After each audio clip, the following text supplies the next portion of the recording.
Hello सेवा नमस्ते म सुजना राई फेरि पनि आइसकेँ। आजको मेरो दिन चाहिँ यसरी सुरु हुन्छ।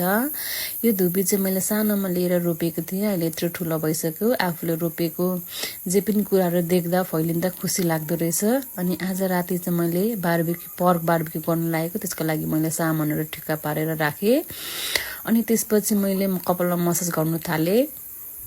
मसाज गरिसकेपछि 1-2 घन्टा राखेँ। त्यसपछि म नुहाएर निस्केपछि म एकछिन रेस्ट गरेँ। रेस्ट गरिसकेपछि मैले नेल पालिस हटाउन थालेँ।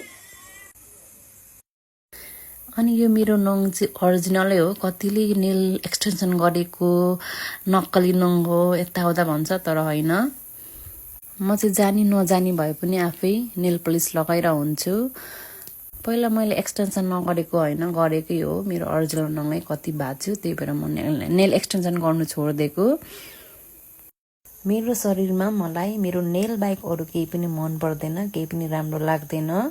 मैले चाहिँ नेल पलिस लगाएर यतिको बनाएँ, जानी नजानी भए पनि आफै लगाएँ, आफै लाउँछु पनि। अनि त्यसपछि म बारबेक्यूको तर्फ लागि मैले चाहिँ यतिको गरेँ। अनि यो मासु पोलेर यतिको बनाएँ, आलु पनि पोले त्यो साथमा। त्यसपछि टिमुरको अचारसँग खानु थालेँ। मलाई चाहिँ टिमुरको अचार चाहिँ एकदमै मनपर्छ होइन। अनि त्यसपछि मजाले खाएर एकछिन रिल्सहरू हेरेर अनि म अब सुत्नुतर्फ लागेँ। ओके, गुड नाइट सबैलाई। See you in the next video. Bye bye, take care. भोलि भेटौँला। ओके, टाटा।